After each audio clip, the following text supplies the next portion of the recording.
Dangote recently said, in Nigeria, we are using imports to kill local production.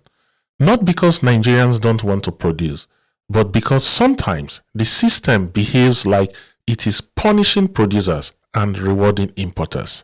Let me break it down in everyday Nigerian language. Imagine you produce bread in Nigeria. You employ 10 Nigerians. You pay salaries monthly. You pay tax. You pay levies. You pay rent. You buy diesel. And NEPA is still giving you motivational blackout. So your bread costs you 900 naira to produce.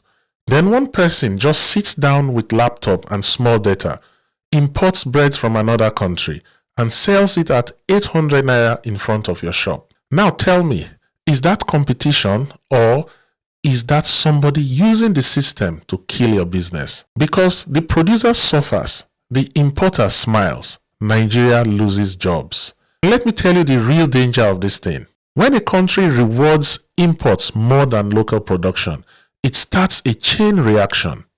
First, local factories can't compete. Then they shut down. People lose jobs. And we finally become customers for life. Now, the wicked part is this. Once our factories die, the countries exporting to us can now say, oh yeah, price is now anything we want. We can't negotiate. We have no leverage because we have no alternative, no competition, no backup, no options. That's how a country becomes a slave to importers peacefully. This is not only about bread. This is in agriculture as well.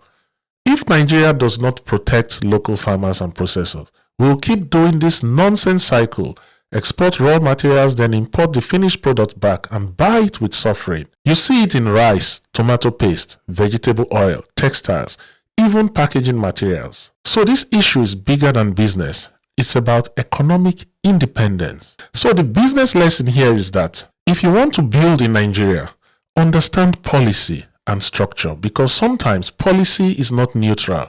Sometimes policy is a weapon. So my advice to any producer or serious business person is to follow Dangote's advice. Position where you can survive dumping. Build brand and quality and distribution.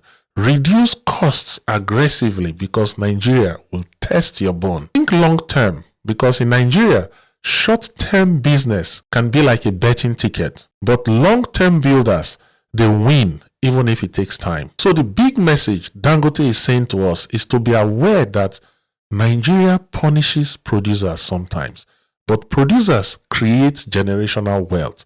They create jobs, they create industries, they create stability. If we kill local production, we don't reduce prices, we reduce our freedom. When we protect producers, we protect Nigeria. Dangote's Masterclass Lesson 2 is complete. Part 3 is coming out. Please watch out. Don't forget to like, share, and subscribe. See you in the next one. Goodbye for now.